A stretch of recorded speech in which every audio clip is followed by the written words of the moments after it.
So it's week 3 of our simple journey through Lent together with these practices that might help us in wilderness times. So have a read again of Luke chapter 4 verses 1 to 13 to see Jesus' journey at the beginning of his ministry and why we are practicing some stuff that will help us with our inner lives.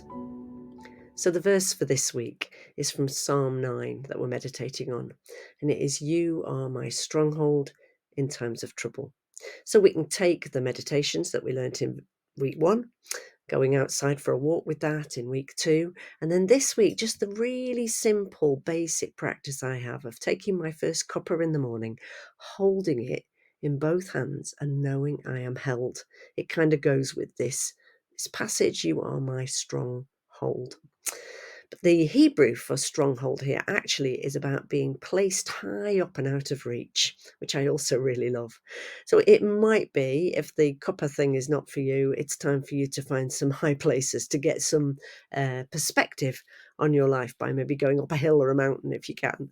Um, I will simply be taking my cup, sitting for a little longer with it, and then maybe every time I make a cuppa, taking this meditation, "You are my stronghold." So my practice of using a cup to help me with meditation as an image of my life held in God's hands is not my idea. Joyce Rupp, RUPP, wrote a beautiful book called The Cup of Our Life, which helps with inner practices.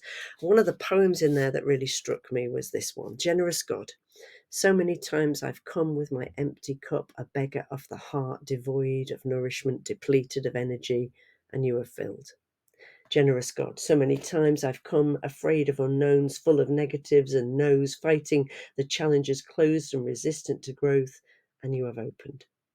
Generous God, so many times I've come a stranger to my spirit, crammed with cultural noise, caught in endless clutter, crowding my inner space, and you have emptied.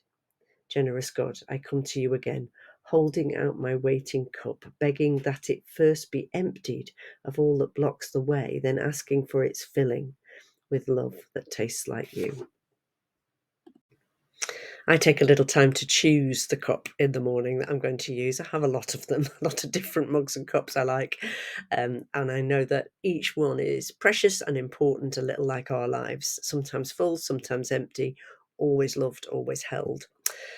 If the cup thing leaves you cold and you go, "I don't really know what you're talking about, Ruth, a favourite cup," then maybe holding some other object, knowing that you're held. Maybe it's something else, that a stone that you might hold, another object that's important and precious to you, that's been made for you, made on purpose, can be helpful. Certainly for me, it's helpful to attach my inner life practices to something that I can actually get a hold of.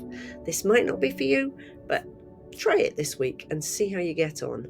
Every time you pick up a cup, every time you have a cuppa in your hands, just to pause and remember that you are held. Here's your stronghold, to say that meditation over and over.